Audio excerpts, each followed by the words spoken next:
Welcome guys, welcome to my video. I just thought I'd do a quick video on these single dangle earrings that I got from the Frugal Gal. I absolutely adore them. I'm going to show you what she sent me. First, what attracted my eyes to them was this owl, and I'm a little disappointed because this one side's kind of messed up, but I think I'm going to take some black paint and kind of feather it around from limb to limb around the edge there. I think that'll do it. This particular earring I'm going to take apart and make at least one pair of earring, if not more. This one is probably going to be a pendant on a short necklace. This one and this one I'm not real sure what I'm going to do with. This one I'm going to harvest the stones off of it for another project at some point. This one I'm probably going to harvest the stuff off of it and use that connector for some heavier beads to do a pendant. And this butterfly and the music, the treble clef and the half note and the snowman I'll just put in with my charm collection for the moment. These are the two that's got me excited the most. This one got some crystals and some beads and that blue-green stone there. And I've already started pulling out beads that I might use for it. Kind of hard to do one-handed.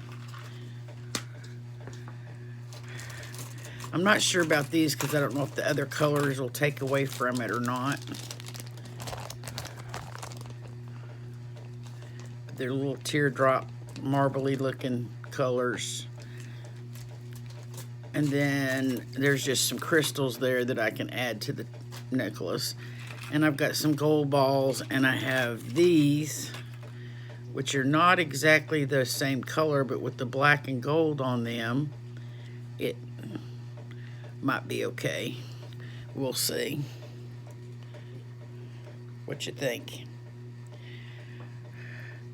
But that, I'm not held to just these, and I got all different size pearl beads, so we're good to go on that one.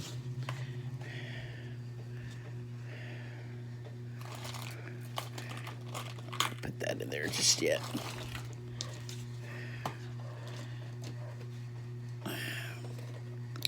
And this one, I've also started pulling all kinds of beads.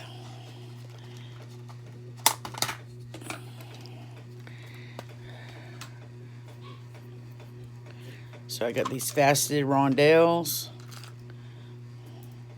a little lighter color in blue in the bicone, because if you look, there's a couple of different colors of blue seed beads in that. I have some crystals, I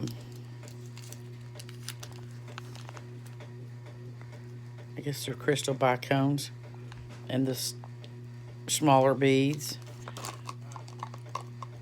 I've got these two, which I probably won't use because it's just the two unless I use one at the top of it, because I do need some weight on there.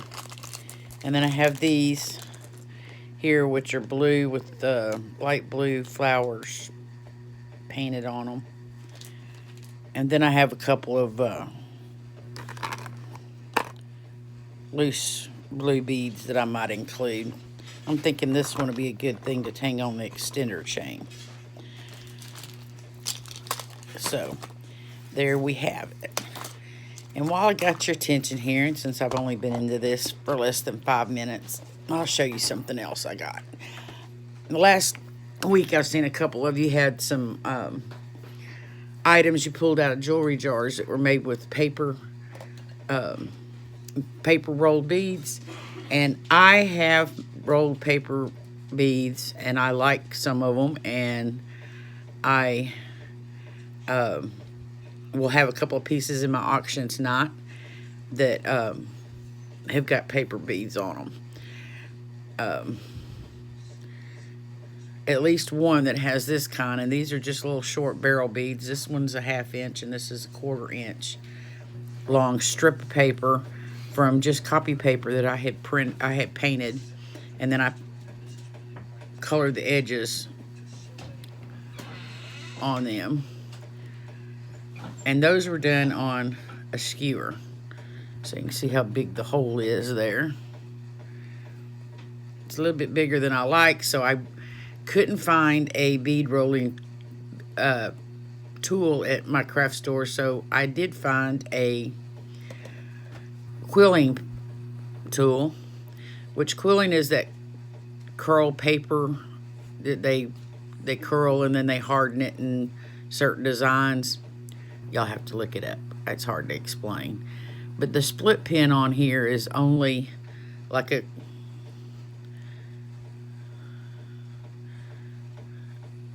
it's not a 1/2 inch, but it's I guess it's right around a 1/4 inch, so maybe a little bit in between. And it makes smaller holes, but you can't put you have to be real careful when you put the paper on that's a little bit wider. Now these were done on the quilling pin painstakingly because I had to be careful with each one. And you have to be careful on this shape because they're long triangles and you have to keep the point in the center so it comes up to that shape. Now, I'll go back to these. I've used different items to gloss them. These I would not trust to be waterproof. They're not real hard. You can squeeze them a little bit. They were only glossed with clear fingernail polish. These I glossed, and they're hard as a rock. They're glossed with triple thick. If you know it, it's a really thick varnish.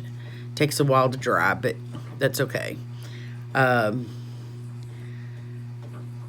Then these are the same shape, but the paper's not as long, and they were done on skewers, but they are also coated in a thin layer of triple thick, and they are still pretty hard except for on the very end.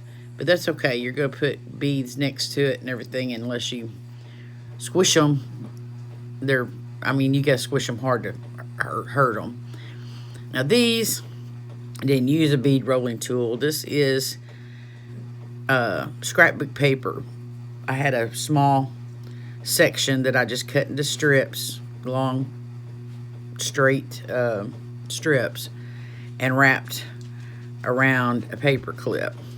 And I do have one piece that has this technique. It's not this paper, but this technique used on it that'll be in the auction tonight. And I use fingernail polish for that. But after I did all of these, I found something my son bought for me at Books A Million. It's a kit on paper beads and has for unique shapes, and has some paper and a book in it. And I didn't know this until I opened this book up, but it said that paper beads were a popular craft activity at social gatherings in England and France during the early 1900s. Strips of leftover wallpaper, printed catalogs, and magazine pages were rolled and strung together to make room-dividing curtains.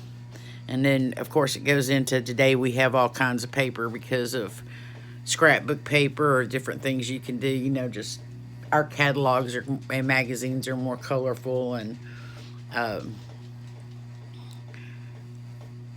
different things. And like I said, scrapbook paper. Now, these two were copy paper I painted.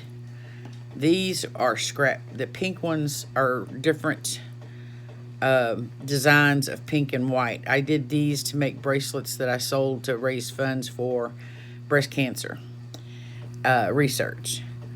Now, I did recently order this tool that's got 2 pins on it. It's not completely all the way through the pen, but it's got a groove dug out in each side of the pen. I don't know if you can, there, that you put the edge of the paper on. And most people roll it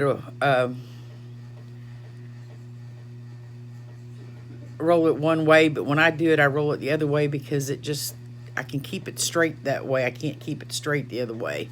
It's like I can't see the edges as well, where the edges are going. But I just wanted to show you that. And these over here are a few that I've practiced with the new tool. I kind of like it. I don't like the pink paper because it was never cut straight to begin with, so it's kind of hard to tell. But these black ones, this is paper I already had cut in strips. I didn't do anything special.